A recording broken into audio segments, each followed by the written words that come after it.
এই মহল্লায় এতটা পরিমাণ ইঁদুর ছিল যে যা মানুষ অতিষ্ঠিত হয়ে যায়, কারণ তারা খুব নোংরা ছিল। এই কারণে ইঁদুরের উৎপাত ছিল। ইঁদুরগুলো এতটাই বদমাশ ছিল যে তাদের দোকানপাটের সব জিনিস খেয়ে ফেলতো। এলাকার মানুষ অতিষ্ঠিত হয়ে রাজার কাছে চলে যায়। রাজা এর মধ্যে ঘোষণা দেয় যে ইঁদুরগুলো তাড়াতে পারবে তাকে এই মোহরগুলো দেওয়া হবে। এর কিছুক্ষণ পর একটি লোক আসে, সে জাদু জানতো এবং কি তার কাছে একটি জাদুময় বাঁশি ছিল।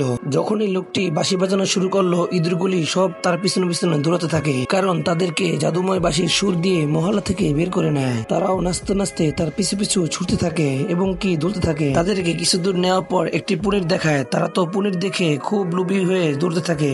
যখনই ইঁদুরগুলি পনির ভিতরে প্রবেশ করে তখনই জাদু দিয়ে নাই করে দেয়। এসব দেখে এলাকাবাসী খুব খুশি হয়ে যায়, কিন্তু রাজা তাকে লোভ দেখিয়ে মোহরগুলি দিতে চায় না এবং কি এতগুলো মোহর দেখিয়ে তাকে একটি মোহর দেয়। এসব দেখে এলাকাবাসী খুব মজা নিতে থাকে এবং কি হাসতেও থাকে। এসব দেখে জাদুময় লোকটি বলতে থাকে, আমি তোমাদেরকে মজা দেখাচ্ছি। রাজা এসব শুনে হাসতে থাকে এবং তাকে বলতে থাকে, তুমি যা করার করে নিও। এরপর লোকটি হাতের বাঁশি দিয়ে তার সুর বাজাতে থাকে। বাচ্চারা সুন্দর করে তাদের রুম পরিষ্কার করতেছিল এবং কি কাজে ব্যস্ত ছিল। যখনই লোকটির বাঁশির সুর তাদের কানে যায়, তারা গেট ভেঙে বেরিয়ে এসে লোকটির বাঁশিতে এতটা পরিমাণ শক্তি ছিল যে সে মানুষকে অবশ করে নিয়ে যেতে পারতো।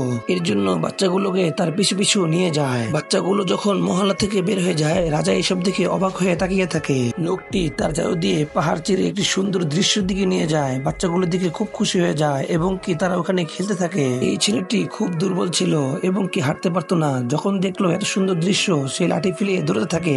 এরপর জাদুময় লোকটি পাহাড়ের ভিতরে প্রবেশ করে পাহাড় আগের মতো করে দেয়। ভিডিওটি যদি ভালো লাগে একটি লাইক, কমেন্ট, সাবস্ক্রাইব করে দেন।